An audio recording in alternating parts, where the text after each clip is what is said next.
मिलिटाइंस में खुशामदीद। पैगंबर मोहम्मद सल्लल्लाहु अलैहि वसल्लम और उनकी पत्नी हजरत आयशा रजी अल्लाह अन्हा के बारे में आपत्तिजनक टिप्पणी करने के बाद नाजिया इलाही की मुश्किलें लगातार बढ़ती नजर आ रही है। जहां एक तरफ उनके इस शर्मनाक बयान के बाद देश के कोने कोने से मुसलमान पुलिस में शिकायत दर्ज कर गिरफ्तारी की मांग कर रहे हैं, तो वहीं दूसरी तरफ नाजिया इलाही खान से बीजेपी ने खुद को अलग कर लिया है। भारतीय जनता पार्टी के एक नेता का वीडियो सामने आया है जिसमें उन्होंने साफ और सीधे शब्दों में कहा कि नाजिया इलाही खान नाम की कोई महिला पार्टी के संबंधित मोर्चे की पदाधिकारी नहीं है और ना ही उनका पार्टी से कोई आधिकारिक संबंध है। इसके बाद बीजेपी की तरफ से नाजिया इलाही के खिलाफ कार्रवाई की भी चेतावनी दी गई है। वहीं इस विवाद पर एआईएमआईएम नेता अख्तरुल ईमान ने सीधा नाजिया इलाही के नाम पर ही सवाल उठाए और कहा कि अगर कोई व्यक्ति पैगंबर मोहम्मद सल्लल्लाहु अलैहि वसल्लम में यकीन नहीं रखता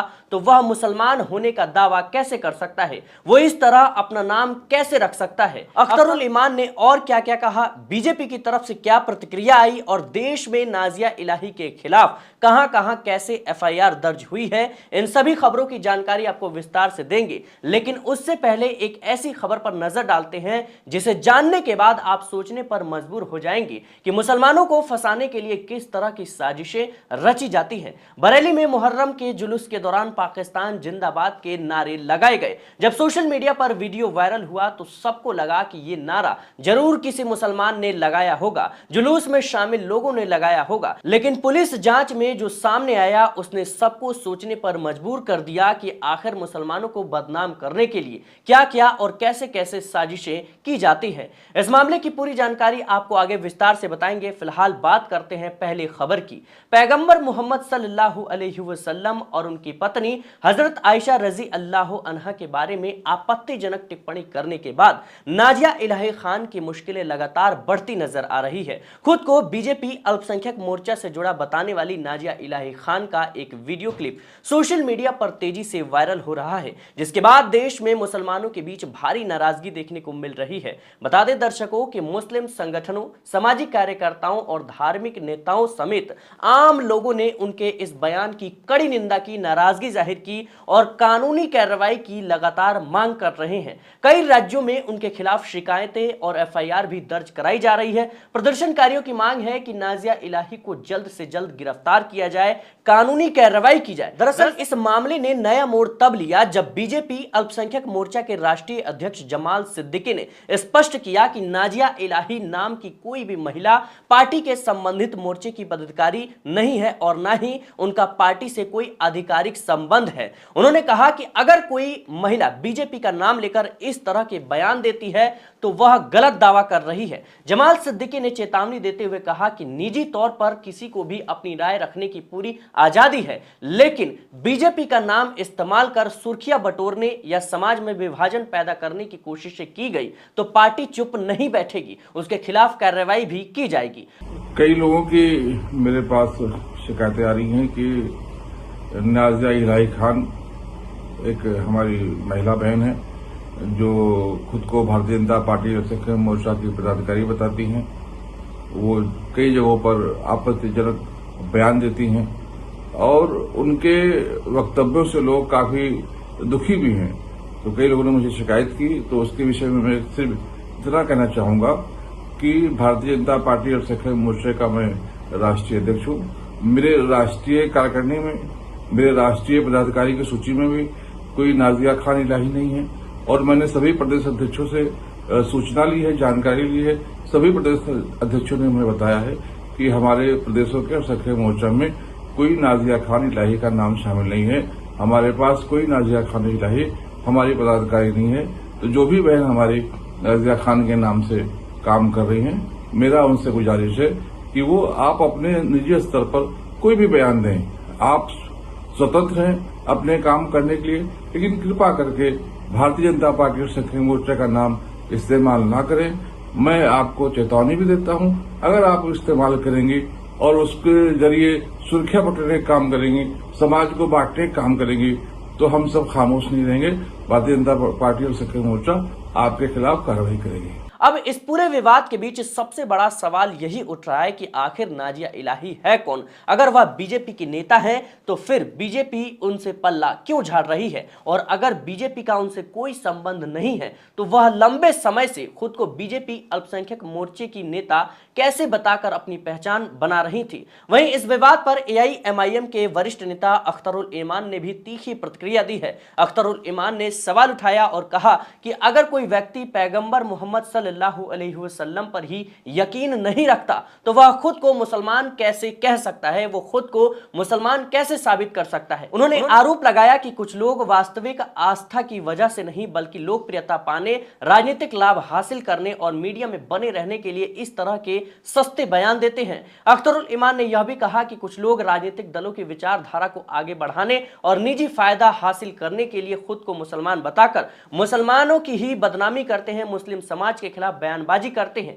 ऐसे लोगों और उनके बयानों को जरूरत से ज्यादा महत्व देने की आवश्यकता यानी जरूरत नहीं है, क्योंकि उनका उद्देश्य समाज में बहस और विवाद पैदा कर अपनी पहचान बनाना होता है। देखिए, ये मुसलमानों के इनको शर्म होनी चाहिए, गैरत होनी चाहिए कि तुम अगर रसूल पर यकीन नहीं रखती हो तो तुम मुसलमान ही नहीं हो, तो फिर बेशर्मी के साथ अपने नाम के साथ मुसलमान का नाम क्यों लगाए हुए हो, है ना?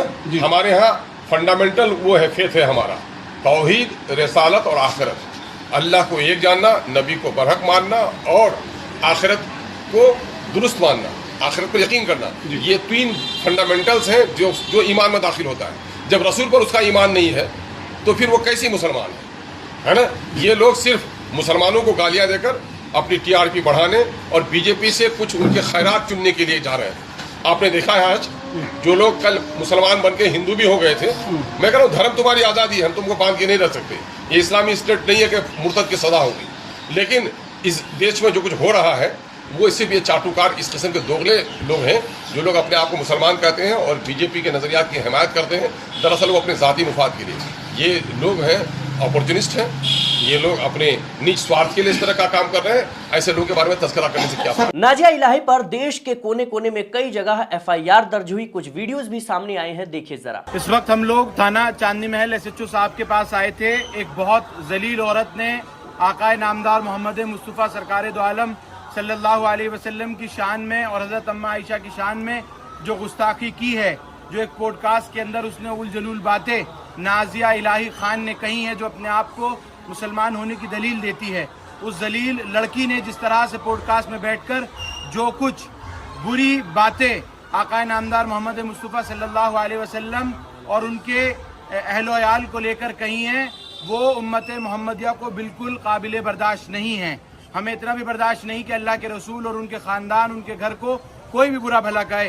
हमने इसके खिलाफ थाना चांदनी महल में यहाँ एफआईआर दर्ज करने के लिए शिकायत दर्ज कराई है और हमने एसएचओ साहब से कहा है कि इसमें तुरंत जो है वो एफआईआर दर्ज की जाए और नाजिया इलाही खान की गिरफ्तारी सुनिश्चित की जाए। आज हम लोगों ने शोएब भाई के साथ मिलकर नाजिया इलाही जो लगातार धार्मिक संप्रदाय भड़काने की कोशिश कर रही हैं और हमारी भावनाओं को, मुसलमानों की भावनाओं को आहत कर रही हैं, उसमें हम लोग ने जो है एप्लीकेशन दी है। हम लोग चाहते हैं इनके ऊपर कार्रवाई हो, इनके ऊपर मुकदमा लिखे। जय हिंद साथियों, आज हम थाना मसूरी गाजियाबाद आए थे। इंस्पेक्टर साहब के पास हमने ज्ञापन दिया इंशाल्लाह जो वो लड़की है जिसने हमारे नबी की साथ में गुस्ताखी की है, उस पर जल्द से जल्द एफआईआर होगी। और सब भाई, हमारे राज भाई भी मौजूद है। उसने जो नाजिया इलाही है वो बहुत ज्यादा ऐसे किस्म के लोगों को बाहर नहीं रहना चाहिए, जेल के अंदर ही होना चाहिए। सभी धर्म के लोग हमारे साथ आए हैं क्योंकि इससे सभी धर्म को ठेस पहुंची है।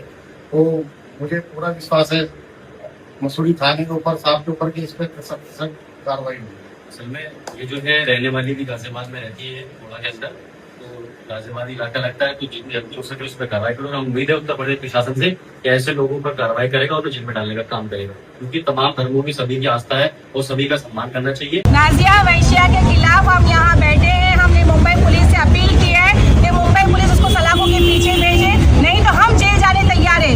क्या पुलिस मजबूर है? क्या पुलिस अपना काम नहीं कर सकती? 100 मोटो एक्ट के तहत उसे अरेस्ट किया जाए। एफआईआर पायदुनी में हुई है तो उसे अरेस्ट क्यों नहीं किया जा रहा है? साहब मेरे पास देखो, इसके पास तो कोई प्रूफ नहीं दे सकती, लेकिन मैं दे सकता, ये 6 आदमियों के साथ सो जाएगा। मैं प्रूफ भी दे दूंगा। सर एक बात बताओ, इस पे कोई कार्रवाई नहीं कर रही। डेली डेली ये पैगम्बर मोहम्मद, कभी मुसलमान, कभी बोलती मदरसों में अश्लील काम चल रहे, कभी बोलती मदरसे में डंडीबाजी चल रही, तो कभी बोल रही मदरसों में ये मुसलमान ऐसा, मुल्ला ऐसा।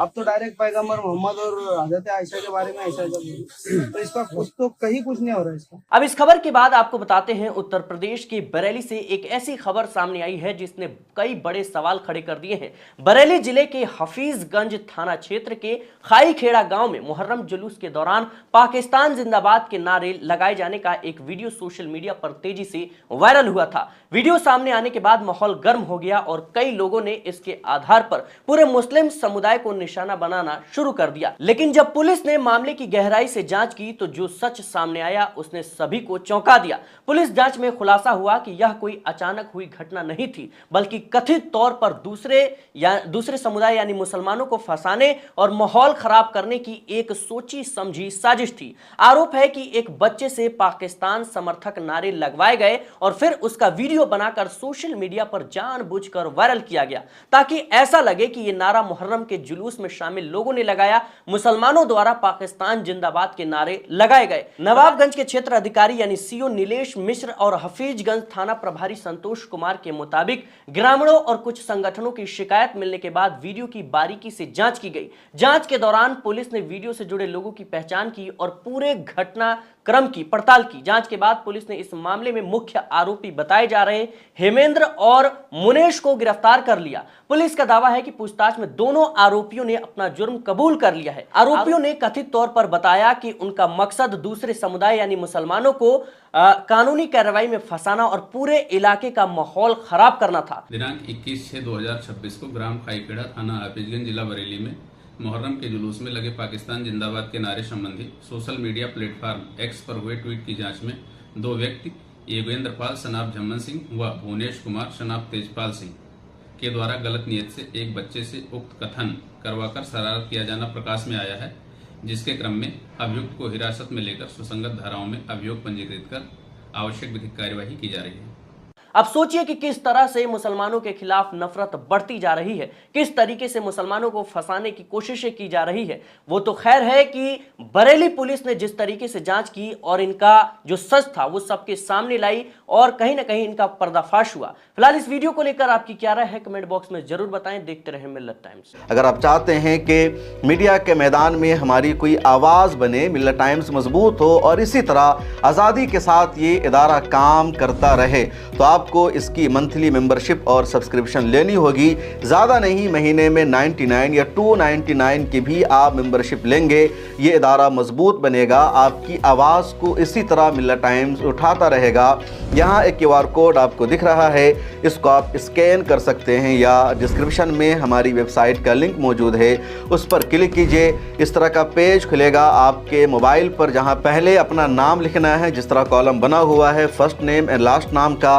उसके बाद फ़ोन नंबर आपको लिखना है, उसके नीचे ईमेल ID आपको अपनी डालनी है, उसके नीचे आई डिक्लेयर लिखा हुआ है जहां आपको टिक कर देना है। नीचे आ जाएंगे, पे नाउ का बटन मौजूद है, जैसे ही आप क्लिक करेंगे UPI एप्लीकेशन खुल जाएगा, खा गूगल पे हो, फ़ोन पे हो, पेटीएम हो या कुछ और हो, और वहां से आगे जो पेमेंट का प्रोसेस है उसको कंप्लीट करना है। इस तरह आप मिल्लत टाइम्स के मेंबर और सब्सक्राइबर बन जाएंगे।